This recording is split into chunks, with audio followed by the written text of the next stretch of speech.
आज हम आपको एक ऐसी अद्भुत ज्ञान से भरी कहानी बताने जा रहे हैं जो आपके जीवन में बहुत काम आएगी। ये कहानी है 3 बुद्ध भिक्षुओं की, जिन्हें आज दुनिया द 3 लाफिंग मंक्स के नाम से भी जानती है, क्योंकि ये तीनों बौद्ध भिक्षु मुंह से कभी एक शब्द नहीं निकालते थे, न कोई शिक्षा देते, न कोई उपदेश देते, बस सिर्फ हंसते ही रहते थे।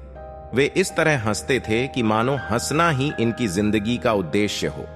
इनकी हंसी में ही इतनी शक्ति थी कि हर कोई इनकी हंसी की तरफ आकर्षित होकर स्वयं भी हंसने लग जाता था।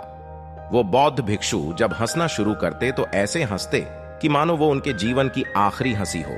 इनकी चमत्कारी हंसी की वजह से आसपास के माहौल में इतनी जबरदस्त सकारात्मक ऊर्जा का संचार होता कि जो भी इस ऊर्जा के संपर्क में आता तो वह भी अपनी हंसी को रोक ना पाता, जिसके साथ वहां मौजूद हर कोई कुछ समय के लिए मानो अपने हर दुख कष्टों को भूल गया हो।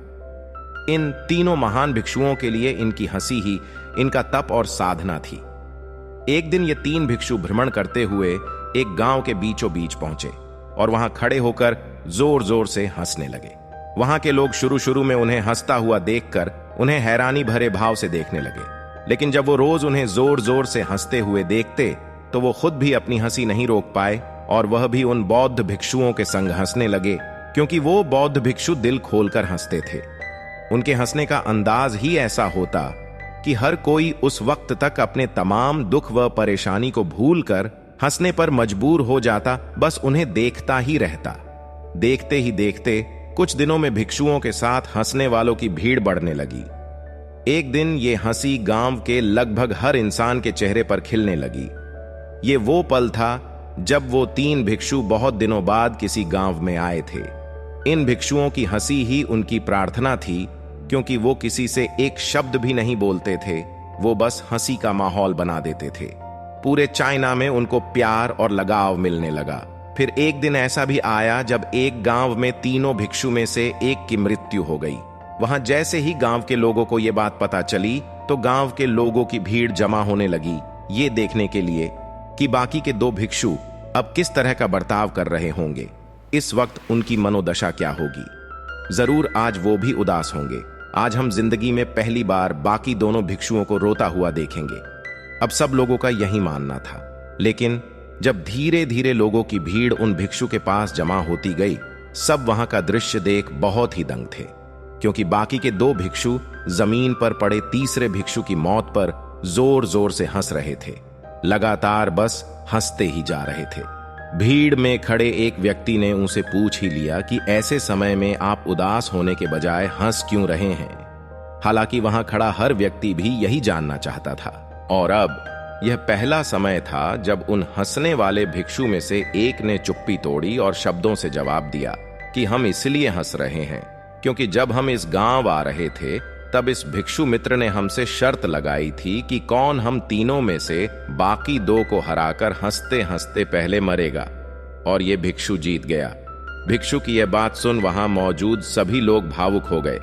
इसके बाद रीति रिवाजों के अनुसार जैसा क्रियाक्रम किया जाता है उसी तरह किया गया, जैसे मृत शरीर को धोना, उसके कपड़े बदलना और उनको जलाना इत्यादि। लेकिन जैसे ही कपड़े बदलने की बारी आई तो दोनों भिक्षु में से एक भिक्षु ने कहा कि उनके कपड़े मत बदलो, क्योंकि मरने से पहले इस भिक्षु ने कहा था कि मैंने कभी किसी गंदगी को अपनी हंसी की मदद से अपने अंदर नहीं आने दिया, इसलिए मेरे मरने पर मेरे कपड़ों को मत बदलना।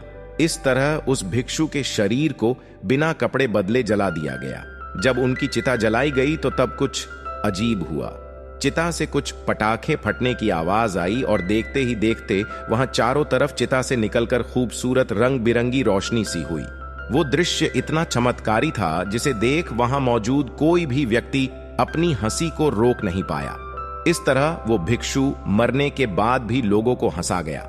बाद में पता लगा कि मरने वाले भिक्षु ने अपने कपड़ों में कुछ पटाखे छुपा रखे थे। जब वो पटाखे अग्नि के संपर्क में आए तो वहीं पर फटकर रंग बिरंगे रंगों में चारों ओर फैल गए। ये देखकर दोनों भिक्षु ने कहा, मित्र, तुम तो बहुत चालाक और महान निकले। एक बार फिर से तुमने हमें हरा दिया।